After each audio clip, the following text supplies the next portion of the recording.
व्यवहार का प्रवेश गुरु शिष्य के बीच में नहीं। हर समय वही मन इंद्रियों के आज्ञा के अनुसार चलना, वही भोगों में रत रहना, वही सांसारिक चिंतन, वही रुपये का चिंतन। क्या अंतःकरण से चिंतन करने पर पता नहीं चलता कि तुम्हारी स्थिति कहां है? तुम रोज अवहेलना कर रहे हो, रोज मन में ठेस पहुंचा रहे हो, तुम्हें पता नहीं। और हम तुम्हें ठेस नहीं पहुंचा रहे, हम तुम्हें उद्देश्य में पहुंचा रहे हैं। हमारे और तुम्हारे संबंध का उद्देश्य है भगवत प्राप्ति, और वो हमारी आज्ञा का पालन करने से होती, ना कि हमारे माथा पूजने से। ध्यान रखना, इस शरीर के पूजन से तुम्हें परम पद नहीं मिलेगा। यहां से जो आवाज निकल रही उसको पकड़ो, इससे परम पद मिल जाएगा। शरीर को तुमने गुरु मान लिया और उनके वचनों की अवहेलना करते हो, क्या होगा इससे? आज्ञा पालन ही सबसे बड़ी से आज्ञा सब नसो साहिब सेवा। चिल्ला चिल्ला के कहते हैं, ये 4 रुपए की सामग्री लेकर आ गए, तुम समझते हो इससे जन्मदिन बन जाएगा या गुरु पूजन हो जाएगा? मनमानी आचरण करो, जानते हो गुरु देख नहीं रहा। चाहे तुम लाखों कोस दूर हो, शिष्य बने हो, आज्ञा का पालन। 4 बातें सबको बताते हैं नियमावली में। पहला, जितनी संख्या गुरु मंत्र की दी है उसका निरंतर ध्यान रखते हुए उसका पालन करो।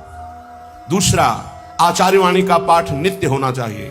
तीसरा, अभक्ष भोजन का त्याग होना चाहिए और मन की वृत्तियां और बाहर के व्यक्ति के कुसंग का त्याग। 4 आज्ञा होती, इसी में पूरा जीवन आपका मंगलमय हो जाएगा। मानता है कोई बिरला ही ऐसा होता होगा जो गुरु आज्ञा पर चले। गुरु आज्ञा ही पूजन है, गुरु आज्ञा ही सेवा है।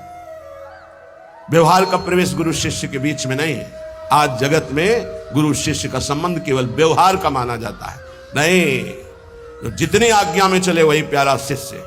भोगों का महत्व रखने वाला कोई गुरु नहीं होता, और भोगों को देने वाला कोई अहंकार करके कोई शिष्य नहीं होता।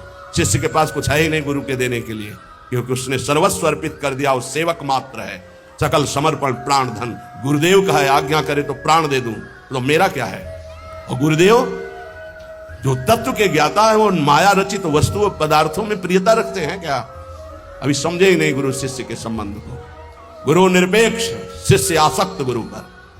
वो बड़े अभागी हैं जो गुरु से व्यवहार की याचना करते हैं, हमारी तरफ अनुकूलता प्रदान करते हुए अपना मानिए हमें। दुर्भाग्य है उनका। सद्भाग्य है जो गुरु के निरपेक्ष होने पर गुरु के अनुकूल रहते हैं। दुर्भाग्य है जो गुरु की अपेक्षा अनुकूलता की करे, कि हमसे अनुकूलता का व्यवहार करें। ऐसा नहीं। प्रवेश ना ही लोक व्यवहार, तो लोक व्यवहार का प्रवेश ही नहीं है गुरु शिष्य के बीच में। आज केवल लोक व्यवहार गुरु शिष्य के बीच में माना जाता है।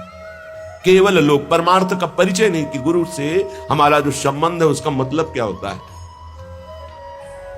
सेवक जी महाराज कह रहे हैं, इस रस की प्राप्ति के लिए प्रथम सेवो गुरु के चरण, जिनिया धर्म कहो सब करन, नाम प्रताप बताए।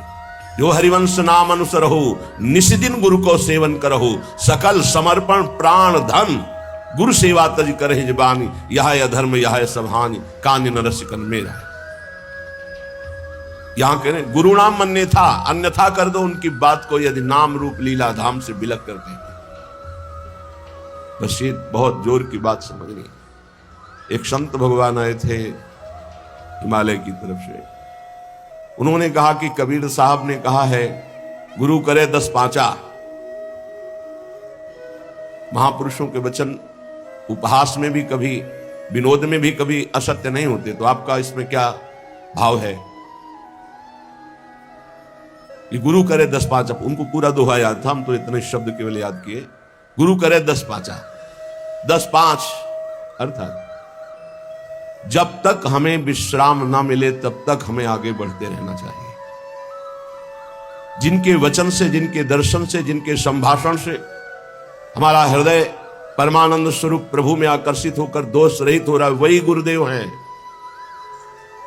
जहां से हमें भागवतिक शिक्षा मिल रही वही गुरुदेव हैं। अनुकूलता को गुरुदेव नहीं माना जाता। आज का उपासक अनुकूलता चाहता है। हम तुम्हें अच्छा अच्छा खाने को देंगे, पैसे देंगे, कपड़ा लत्ता देंगे, तुम भजन करो, मेरे अनुकूल बने रहो। ऐसे गुरुदेव नहीं होते। धज्जियां उड़ा देते हैं अहंकार की। कैसे गुरुदेव होते? पीपाजी महाराज राजा हैं, पहुंचे दीक्षा लेने के लिए। पार्षद खड़े हैं स्वामी रामानंदाचार्य जी के। अंदर प्रवेश नहीं कर सकता कोई बिना स्वामी जी की आज्ञा की, अनुमति के।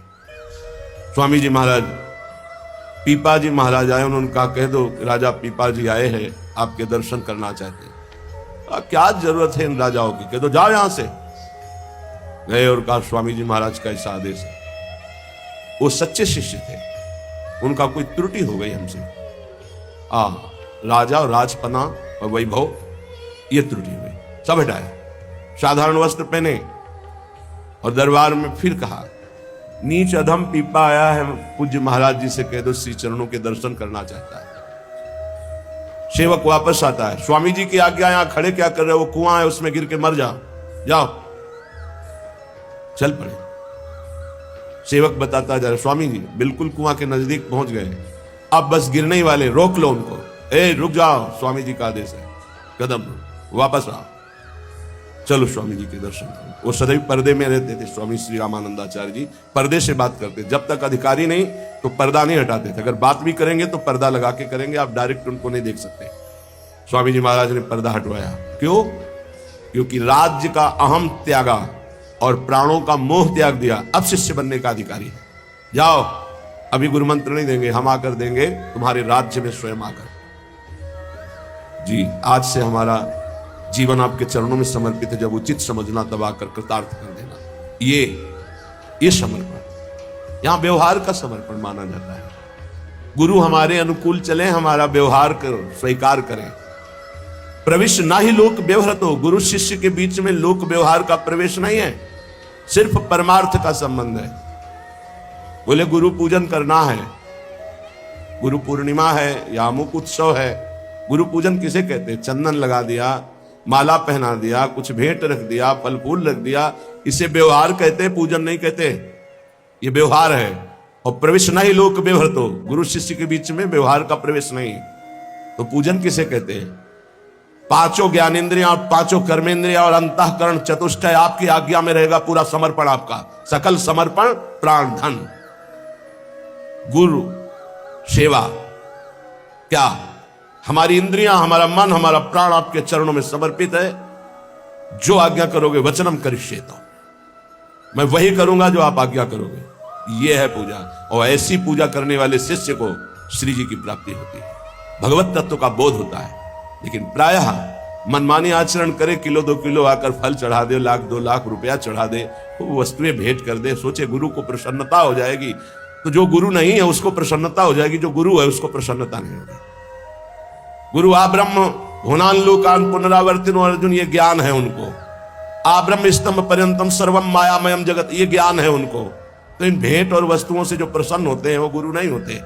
गुरु प्रसन्न होते हैं शिष्य जब परम मंगलमय भगवान के नाम रूप लीला धाम में आसक्त हो जाए, क्योंकि हर गुरु का कर्तव्य है शिष्य को परम पद में आरूढ़ करना। अगर ऐसा नहीं तो शिष्य का त्याग कर दे, अगर ऐसा नहीं तो कह रहे गुरु नाम मन ने था, गुरु बलि तजे कंत ब्रज बलितन भे मुद मंगलकारी। यह अध्यात्म है, परमार्थ है, डरने की जरूरत नहीं। अपराध मत करना, भगवत विमुख मार्ग में हमें कदाप कदम नहीं रखना, चाहे कोई भी हो। नाम रूप लीला धाम, ये इनकी जय जयकार है अनंत ब्रह्मांडों में, महर्षियों में, ब्रह्म ऋषियों में, बड़े बड़े ज्ञानियों में, योगियों में, भक्तों में सर्वत्र पाया गया है। और जहां ये नहीं है तो कुछ नहीं है। चाहे कोई कितना भी बड़ा ज्ञानी हो, भगवत आराधना करते पाया गया है। वो अपने आत्मस्वरूप श्री हरि का चिंतन, हरि का गुणगान करते पाया गया है। इसलिए जो गुरु धाम नाम रूप लीला इनसे विलग कर दे तो कह रहे हैं मन्यथा, उनके वचनों को अन्यथा कर दो। प्रवेश नहीं लोक व्यवहार, तो क्योंकि गुरु और शिष्य के बीच में व्यवहार का प्रवेश नहीं है, शुद्ध परमार्थ उनकी आज्ञा पर चलना। समय को सर्वत्र से हटा करके एकमात्र नाम और मंत्र में लगाना, यह गुरु की आंतरिक इच्छा होती है।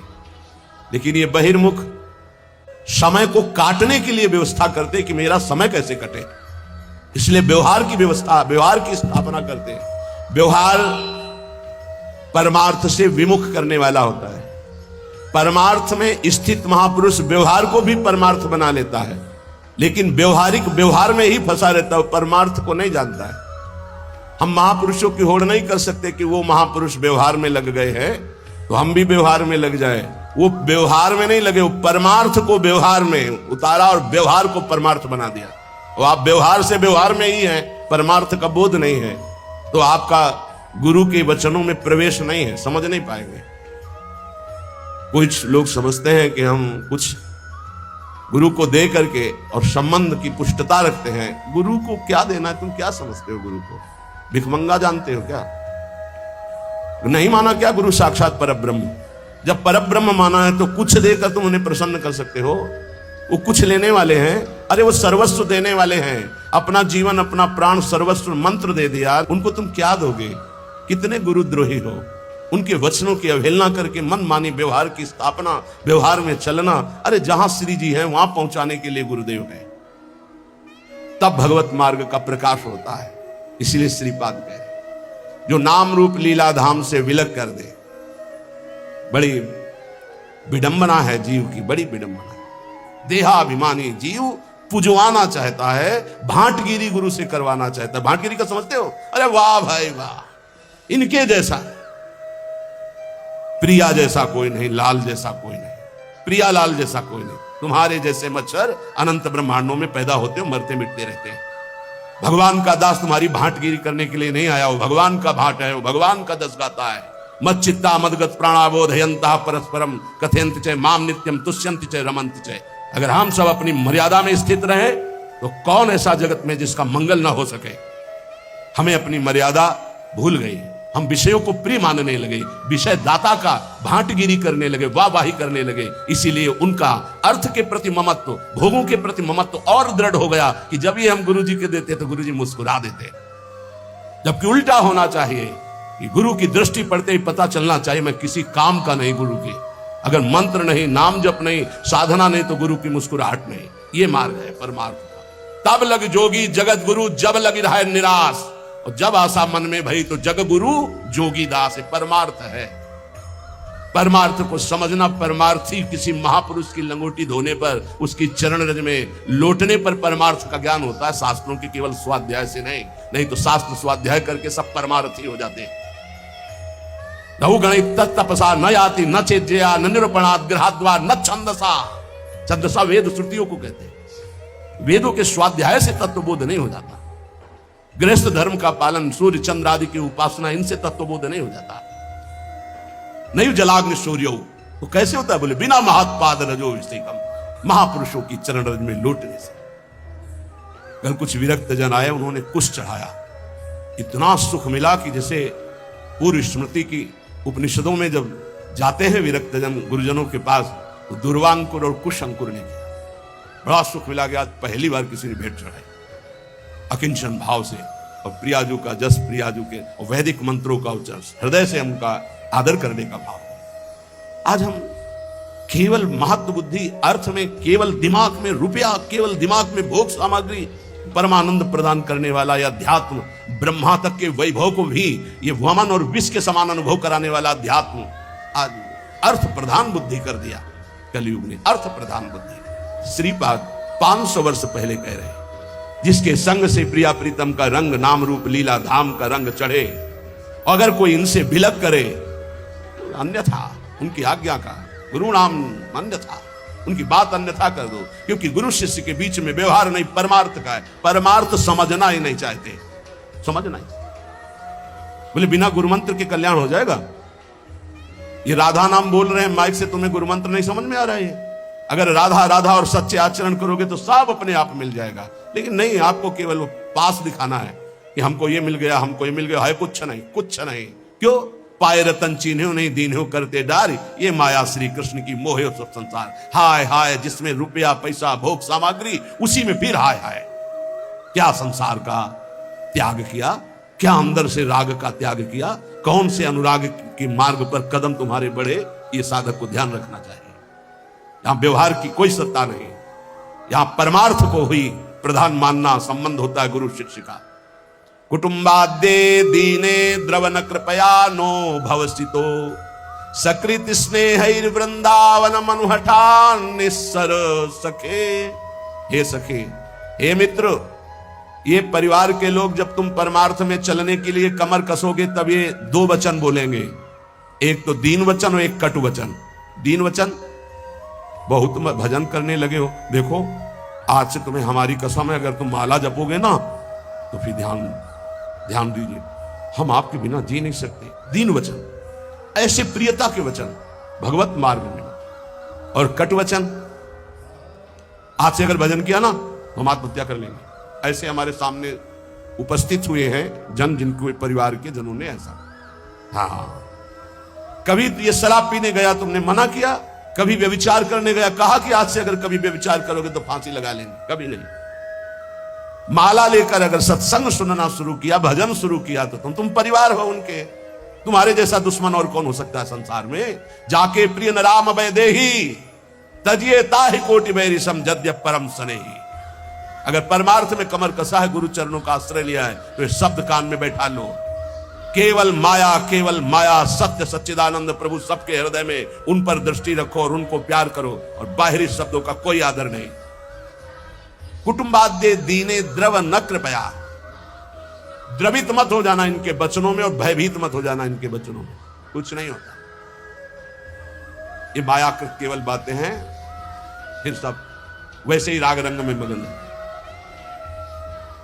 एक अकेला लड़का जब बाबा जी बना, उसकी मां ने अपने पुत्र से कहा कि तुम्हारे पिता का दिल फेल हो जाएगा, ऐसी स्थिति में न खाना न पीना न बोलना न चलना, क्योंकि सारा का सारा अर्थ उन्होंने अपने बेटे की ही उन्नति के लिए कमाया था, पढ़ाया लिखाया था। हमारा तो कोई बस नहीं होता, हम तो केवल रास्ता बताते हैं, चलना तो आपको होता है। उसने कहा आप पधार जाओ या पिता पधार जाए, जो हमारे गुरु की आज्ञा है, जिस तरह हमारे कदम बढ़ गए, कदम पीछे नहीं।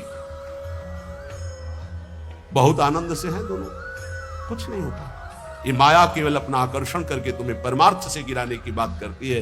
तो कुटुंबाद्य दीने द्रव न कृपया, तुम कभी द्रवित मत हो ऐसे मोह वचन सुन करके, क्योंकि तुम आए हो केवल अपना काम बनाने के लिए। तुम्हारा यहां कोई नहीं, जाओगे तब तुम्हें पता चलेगा तुम्हारे साथ कोई नहीं जाएगा। मन पछितई है और सर बीते, सुत बनितादि जान स्वार्थ रतन ना करुणे सबीते।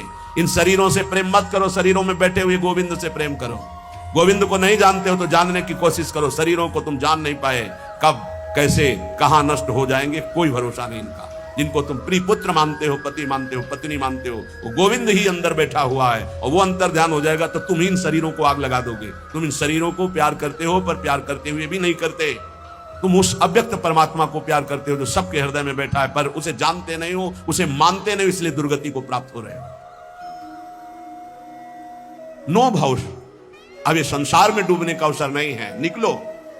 बिल्कुल सत्य बात सुन। संसार से निकलने के लिए नहीं कि घर छोड़कर बाबा जी बन जाओ। बाबा जी बनने से परम पद थोड़ी मिल जाता है, भजन करने से, वैराग्य से। बाबा की कोई साधारण समझ में, जिसको देखो संत बनना कोई खेल समझ रहे हो। इन पूछो बच्चों से, जो नौजवान बच्चे हैं, कि ऐसे जैसे आग में रख दिया जाए ऐसे जलते हैं। तुम क्या जानो, क्योंकि उसी मार्ग में चले तो हमें पता है। ये अवस्था 18, 20, 22, 24, 30 ये आग की अवस्था है। इस आग में ब्रह्मचर्य रह रहे हैं, इस संयम से रह रहे हैं, कोई मनोरंजन नहीं, किसी से मिलना जुलना नहीं।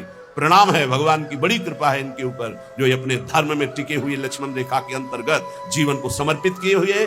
अब कुछ बने न बने, पक्का विश्वास करो, वृंदावन में बैठे हो बस ऐसे ही रेखा के अंदर रहना, और श्री जी ना मिल जाए तो मुझे बताना कि हम तुम्हें वहीं मिलेंगे। पक्का जाके व्यवस्था हमें को तो करनी है, तुम्हें चिंता नहीं करनी। बस लक्ष्मण रेखा के, सच्ची कह रहा हूं, मंदिर में चढ़ के कसम खवाई जाती है, हम वृंदावन में चढ़ के बैठ के बोल रहे हैं। अगर लक्ष्मण रेखा के अंदर रहे, गुरु आज्ञा के अंतर्गत, तो तुम गिरो चाहे खड़े हो, इससे हमें मतलब नहीं। रहना लेखा के अंदर, यहां ये नहीं कि गिर गए तो नहीं। अवगुण करे समुद्र सम गणत न अपनो जान, राई के सम भजन को मानत मेरु समान। ऐसी लाडली के शरणागत है।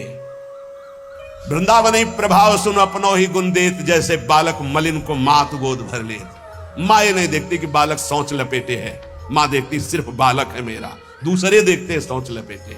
ऐसे ही इष्ट और गुरु का अनंत माताओं जैसा दुलार होता है, पर आप उनकी आज्ञा पर बने रहना। राई के सम भजन को मानत मेरु समान। एक राई छोटा दाना होता है, इतने भजन को सुमेर पर्वत के समान मानती हमारी लाडली जू, और समुद्र के समान अपराध बन जाए तो मानती ही नहीं कि अपराध हुआ। इसीलिए हम कह रहे राधा राधा बोलो। महारानी की करुणा के आगे कोई सिद्धांत नहीं चलता। प्रीति न काहू की कान विचारे। महारानी आज्ञा कर देंगे तो महाराज दस्तखत किए ही बैठे हैं, पक्का समझ लो। महाराज की कलम वहीं चलती जहां महारानी के नेत्र होते हैं, ध्यान रखना। महारानी के कृपा नेत्र हैं तो अनुल्लेख्यानंतान तद अपराधान मधुपति, क्योंकि अनंत ब्रह्मांडों के जज आप ही हैं। यमराज का हिसाब भी आप ही करते हैं, आपसे बढ़कर कोई नहीं। और आप आप हमारी प्यारी जो के बिना मोल के बिके हुए निर्तन भ्रकुटी बदन अम्बुज मृदु सरस हास मद बोलन अति आसक्त लाल अलिलंपट बस कीन्हे बिनु मोलन, बिना मोल के बिके हुए हमारे श्री लालजू महाराज लाडली जू के प्रेम में। तो कह रहे सकृत स्नेहिर वृंदावन मनु हठान्य सर सके। हे मित्र, एक बार वृंदावन का रंग रसकों के संग से चढ़ गया तो निस्सार संसार यहां से लेकर ब्रह्मलोक तक परम सार प्रेम प्रेम हृदय में प्रकाशित हो जाएगा। महारंकत्वे वा परम विभवे वा बहुतरे सुखे वा दुखे वा यशसि बहुले यथाप्यशसि मणौवा लोष्टे वा सुहृदि परमे वि द्वेषति वा समादृष्टिर नित्यम मम भवतु वृंदावन जुषहा। बहुत महिमामयी बात। ए भाई, मेरी बात को बहुत ध्यान से सुनना। श्रीपाद कह रहे भजन को इससे नहीं तोला जाता कि करोड़पति बन गए तो भजन का लाभ बहुत मिल गया, या भजन शुरू किया तो तुम दरिद्र हो गए। बोले देखो भजन फला नहीं, जिस दिन से वृंदावन गए सत्संग सुना उसी दिन से सब चौपट हो गया। दोनों बातें समझना। महारंकत्वे वा परम विभवे सिंगे पे है। अगर रसिकों के संग का रंग चढ़ेगा तभी इस मार्ग में चल सकते हो, नहीं तो फिसलन ही फिसलन है। महारंकत्व हो सकता है जिस दिन से भजन शुरू करो उस दिन से शुरू हो जाए तुम्हारा पाप का संयोग जो पूर्व जमा हुआ है, क्योंकि नष्ट होकर अब तुम्हें भगवत प्राप्ति करानी है।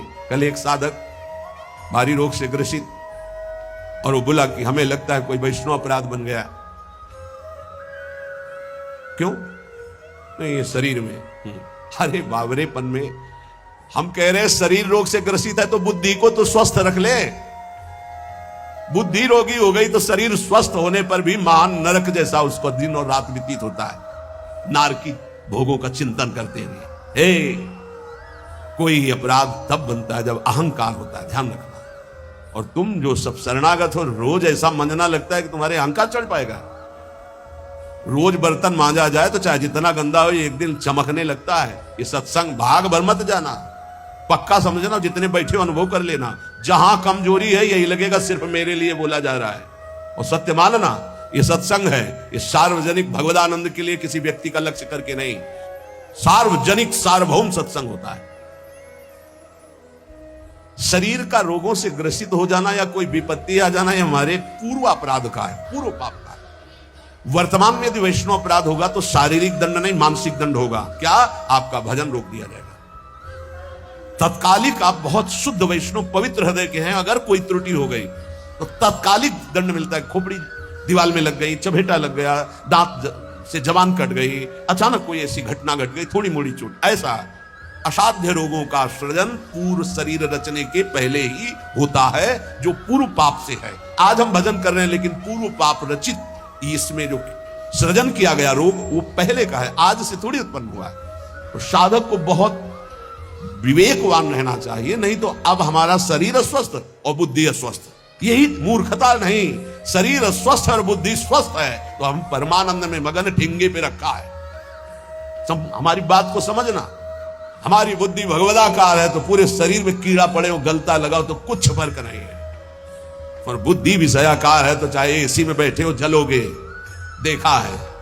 इन समस्याओं का समाधान करने के लिए ही अध्यात्म है, रुपया नहीं है, पद नहीं है। समस्त समस्याओं का समाधान अध्यात्म से होता है, विवेक से होता है। ध्यान दीजिए, परमार्थ पे चल रहे हो तो महारंकत्वे वा परम विभवे, हमारे कदम नहीं रुकेंगे चाहे हमें ऐसी परिस्थिति दे दी जाए कि भोजन के लिए भी तरसने लगे, और चाहे परम विभवे।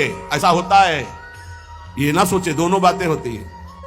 एक है चक्रवर्ती सम्राट अम्बरीश जी महाभागवत, और दूसरे चीदर चिदरानी जी महाभागवत, जिनके यहां अतिथि पीपाजी सीता सहचरी आते, वो अंदर जाकर अपनी पत्नी से कहते कि आज तो बहुत बड़ा अनर्थ हो जाएगा।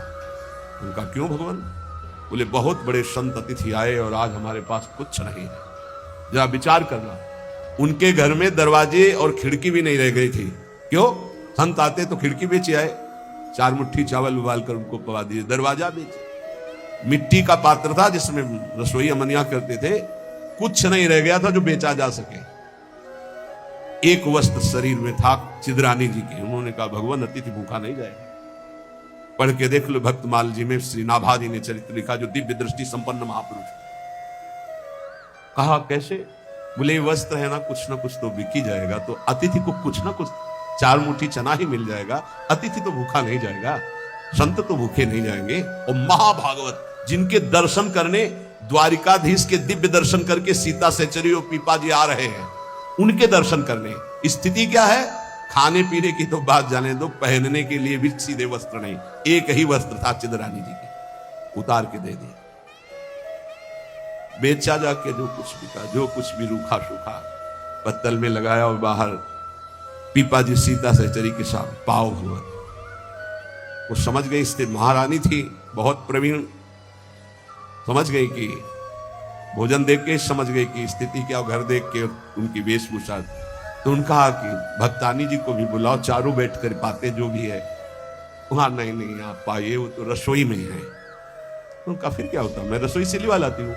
उनको अगर पीपा जी कहते तो शायद चीदर जी कहते कि आप रुक जाओ, लेकिन सीता सहचरी जी तो सीधे रसोई में गई तो दिगंबर बैठी थी।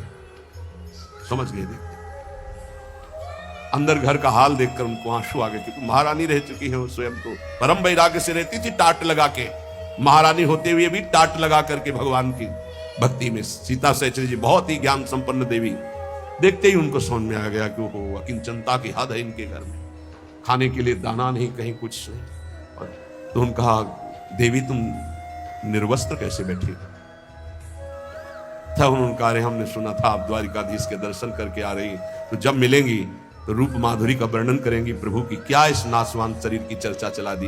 जब पैदा हुआ था तो आभूषण और वस्त्र पहन के थोड़ी हुआ था, दिगंबरे हुआ था, और जब जाएगा तो जला दिया जाएगा। बीच में अगर दिगंबर है तो क्या फर्क पड़ता है?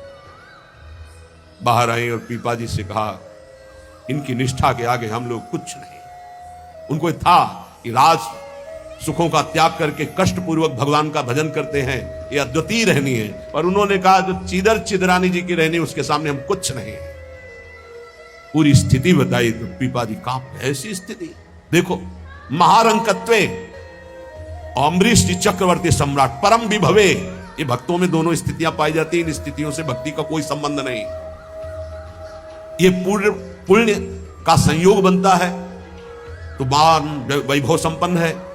एक अकिंचन भाव से रह रहा है, नहीं है उसके पास, तो भक्ति से तुलना नहीं की जा सकती। इसकी भक्ति कमजोर है, इसके पास वैभव नहीं, उसकी भक्ति बहुत जोर है क्योंकि उसके पास वैभव नहीं। महारंकत्वे वा परम विभवे, भक्ति से इसकी तुलना ना की जाए कि उनकी भक्ति जोर की है, खूब सुख संपन्न है, और उनकी भक्ति रंग नहीं ला रहे। देखो खाने पीने की भी व्यवस्था नहीं, भक्ति का रंग अलग होता है। देखो चीदर चिदरानी जी और देखो अम्बरीश जी, दोनों महाभागवत, एक चक्रवर्ती सम्राट और एक खाने को भी नहीं, दोनों महाभागवत। ऐसे ही आप जब भक्ति के मार्ग में उतरे तो महारंकत्व हो सकता है, ऐसी परिस्थिति आ सकती है, हिम्मत मत हारिए। ये जरूर ध्यान रखिए कि अखिल विश्व ब्रह्मांड की रचना एक पलक झपकते जिस मालिक ने की उसका मैं दास हूं। इसी ठसक में नरसिंह मेहता जी का भात द्वारिकाधीश ने स्वयं भरा, सब जानते हैं सोने चांदी की वर्षा करवा दी, उनके लिए कोई दुर्लभ बात है क्या?